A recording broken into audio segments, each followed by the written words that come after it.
কক্সবাজারে ইয়াবা উদ্ধারের অভিযানে আব্দুস ছবি নামে এক ব্যক্তি নিহত হয়েছেন। নিহত ব্যক্তি পাচারকারী বলে জানিয়েছে বাংলাদেশ কোস্ট গার্ড। এ ঘটনায় 1,60,000 ইয়াবা ও একজনকে আটক করা হয়েছে।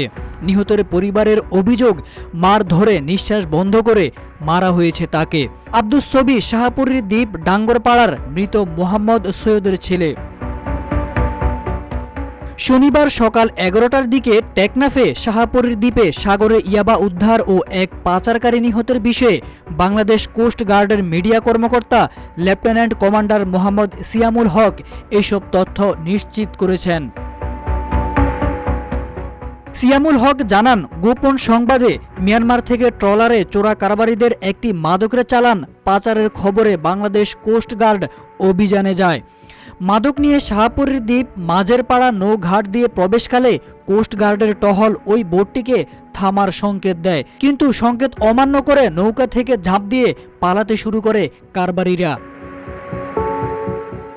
আটককৃতদের মধ্যে একজনের অবস্থা আশঙ্কাজনক দেখে টেকনাফে হাসপাতালে নিয়ে গেলে চিকিৎসক তাকে মৃত ঘোষণা করে। জানিয়ে সিয়াম বলেন, জব্দকৃত ইয়াবা ও আটককৃত আসামিদের পরবর্তী আইনানুগ ব্যবস্থা গ্রহণ করার জন্য টেকনাফ মডেল থানায় হস্তান্তর করা হয়েছে। নিহতের ভাই আব্দুল করিম বলেন, আমার ভাইকে সাঁতরিয়ে পালানোর সময় মারধর করলে পানি খেয়ে মারা যায়। এই বিষয়ে আমরা আইনি ব্যবস্থা নিব। আমার ভাই যদি অপরাধী হয় তাহলে আটক করা হয় নাই কেন? সুষ্ঠু তদন্তের মাধ্যমে প্রকৃত ঘটনা উন্মোচন করা হোক বলেও জানান তিনি।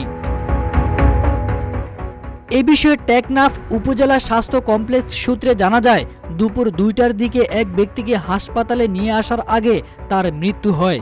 তার শরীরে কোনো ক্ষতের চিহ্ন পাওয়া যায়নি, তবে তার শরীরে প্রচুর পানি জমা আছে।